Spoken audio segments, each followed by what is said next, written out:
But first tonight at 9, 3 days ago now, and no talk scheduled to try and lessen the impact of all the federal cuts that could ultimately impact your life. The sequestration will mean $85 billion chopped off the federal budget automatically. The White House says that means Texas military operations will see approximately 52,000 civilian employees furloughed.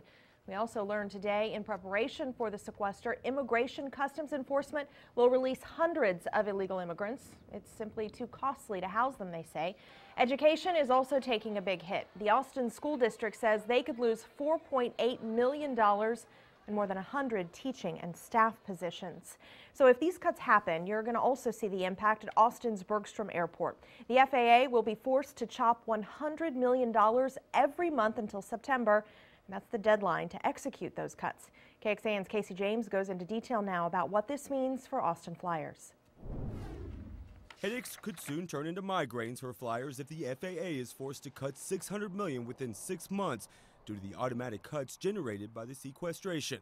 100-plus air traffic control towers could be targeted to close, and travelers could experience delays of 90 minutes to major cities. It's already a long wait as is. Hours to check in and board your flight. I mean, it's going to make things kind of a zoo in here. Here at Austin Bergstrom International Airport, the control tower's midnight shift will likely be cut, along with 60 other towers across the country.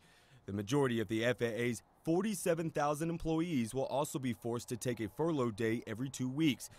That means the tower will have to reduce the number of flights they can handle, which means canceled flights and more delays for you. That's intense, so you're going to have a lot of upset people. The FAA and U.S. Secretary of Transportation sent out a letter that includes this statement: safety is our top priority, and in the course of implementing the operational changes described below, we may reduce the efficiency of the national airspace in order to maintain the highest safety standards.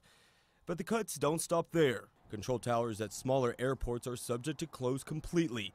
On that list is Georgetown, San Marcos, and New Braunfels. The airports will be able to stay open, but operating as an uncontrolled airfield, leaving the pilots responsible for their flights. Now you could see those delays in canceled flights starting in April. That is when the FAA will start to enforce the furlough days, which could drop the FAA's workforce by 10% on any given day. As far as cargo planes like FedEx and UPS, it is their discretion to fly during those hours the control tower is not manned. Reporting in the studio, Casey James, KXAN News.